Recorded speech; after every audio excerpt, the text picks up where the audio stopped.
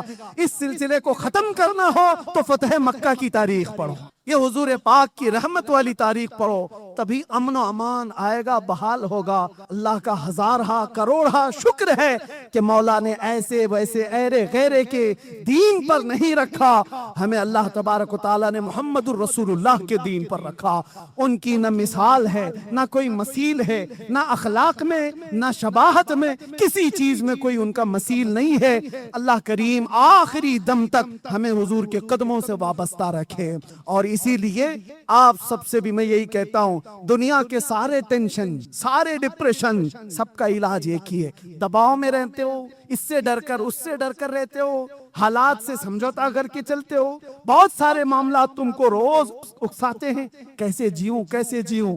ایک طریقہ بتا کے جاتا ہوں، ایک علاج ہے، ڈپریشن سے آزادی، ٹینشن سے آزادی، فکر و خیالات کی ہم ہمی سے آزادی، ہر چیز سے آزادی، سکون کی زندگی گزارنا چاہتے ہو، ایک علاج ہے، انہیں جانا انہیں مانا، نہ رکھا غیر سے کام، للہ الحمد میں دنیا سے مسلمان گیا، لبیک یا رسول اللہ۔